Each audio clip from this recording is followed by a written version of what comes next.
Hey, what's up everybody? 8-Bit Flashback here. Today I'm going to compare the new Analogue Mega Sg, priced at $190, against the original Sega Genesis, using a $35 Scart to HDMI converter.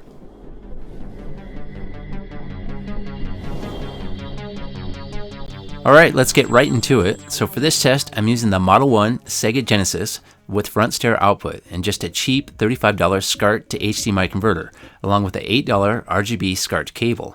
Now let's check it out next to the Mega Sg, doing a side-by-side comparison with the Genesis on the right and the Mega Sg on the left. Surprisingly, I think the visuals look very close. Both of these are in HD 1080p, and the graphics are looking very sharp. On the Genesis, I can see that the colors are slightly brighter.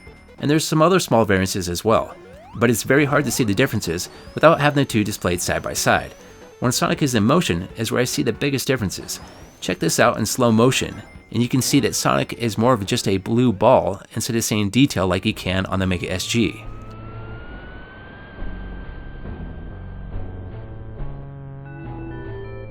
But when Sonic is not in motion, the detail is very close to each other. But even here, if you look very closely, you can see that the resolution is slightly better on the Mega Sg.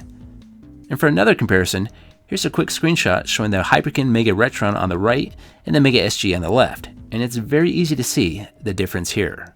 Now I have noticed with brighter colors when using my Scart connection, it seems to lose just a little bit of that sharpness. And there is way better Scart to HDMI converters out there that can produce better results, but they cost right around $300, and that's just a little too expensive for me. So for the sound coming from my Genesis, there is a little bit of distortion, making it not sound perfect, but acceptable. Here's a quick clip showing some of the audio from my Genesis Model 1.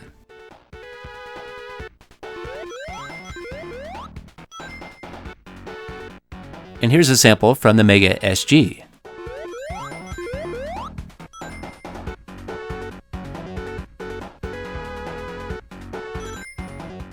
So the audio is a little cleaner sounding on the Mega Sg. But to be fair, my Genesis is 30 years old, and I have heard there is a couple variances in the Genesis Model 1s, with some having a better sound chipset, but unfortunately, I don't own one of these models. So the winner today is the Mega Sg in this particular comparison. But as you've seen, the Scart converter does a pretty decent job, especially for how cheap it is. Okay, it's time for me to go, and here soon I will have a full review ready for the Mega Sg. If you liked this video, if you could, hit that like button, and have yourself a great day, and I'll see you next time.